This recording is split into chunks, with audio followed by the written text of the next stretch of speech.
havde brug for at komme ud, hvor der var mere plads, hvor vi kunne åbne der og komme ud på noget græs, og hvor der var natur omkring os.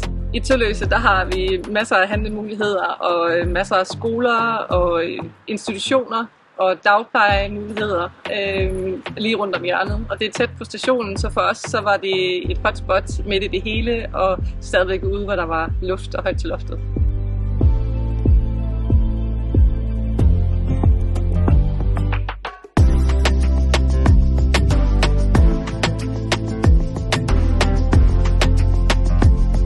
Jeg hedder Isabella. Jeg hedder Kaja. Jeg synes, Tølløse skole er en god skole, fordi at lærerne har rigtig meget fokus på, at eleverne har det rigtig godt, og man har god fællesskab i klassen. Det er en virkelig god by. Den er ikke for stor, men den er heller ikke sådan virkelig lille.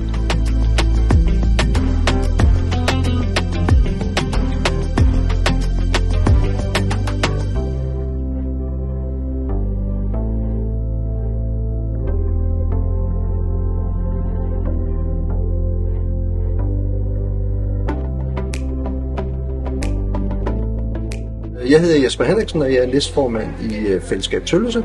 Vores kulturhus her i Tølløse, som er under Fællesskab Tølløse, er jo lavet på frivillig basis, og det huser jo en masse ting. Spisning hver torsdag aften, hvor der er torsdagscafé, der er foredrag, der er koncerter, folk kan leje det til at holde fester, så det er jo et samlingspunkt. Udover det, så har vi jo Tølløse Fælde, som er lavet igen af frivillige mennesker, hvor vi har 2 festivaler. Vi har en musikfestival i august måned, og så har vi en klassisk efterårsfestival i september måned, som bliver afholdt sådan på forskellige lokationer i byen. Så har vi nogle omgivelser ude, som er super fine. Vi har det, vi kalder de sjællandske alper, som ligger ude omkring Maglesø, som er en gammel issø. I de her sjællandske alper, vi har, der ligger jo det her observatorium, der hedder Brofælde, hvor julekalenderen blandt andet er optaget.